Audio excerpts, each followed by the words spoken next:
And I now give the floor to the representative of Indonesia.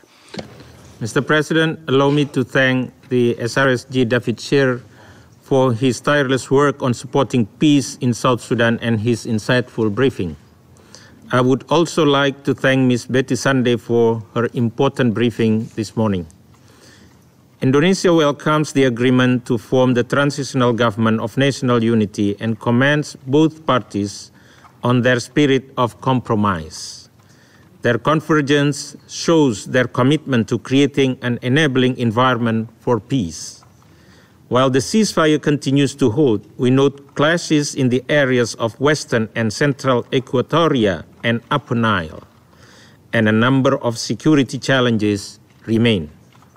But we are also confident that with the parties' commitment to fulfill their respective responsibilities, challenges can be overcome.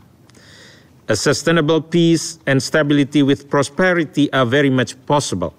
The people of South Sudan deserve that fully. In this regard, I wish to underline following 3 points. First, the finalization of transitional government formation.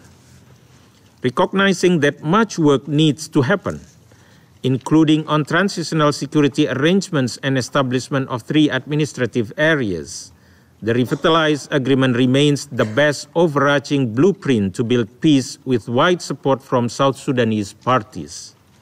An effective implementation of revitalized agreement with finalization of transitional government's formation is of critical importance. We need to show the South Sudanese that this time it will be different. The party's leadership must deliver. In the process, every effort must be made to seize any actions that might be perceived as provocative by the other party. Indonesia commends the African Union, IGAD, South Africa, along with other countries in support of peace building in South Sudan. The engagement of the United Nations, regional and international partners remains vital. Second, improving the humanitarian situation. The opened up space in the positive political developments should also be used to deepen and widen humanitarian action, which is presently spread unevenly. Indonesia is concerned that 1.67 million people remain internally displaced, with another 2.2 million in neighboring countries. The Secretary General called to fulfill the $1.5 billion target of the 2020 humanitarian response plan needs to be responded to befittingly. We also commend the signing of the Comprehensive Action Plan to end and prevent all grave violations against children.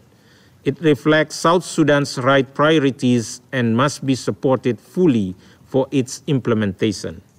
Third, role of UNMISS. Indonesia supports the mandate renewal of UNMISS, which maintains its current strength and role in supporting the peace process. At the same time, the mandate must also reflect the ongoing positive developments.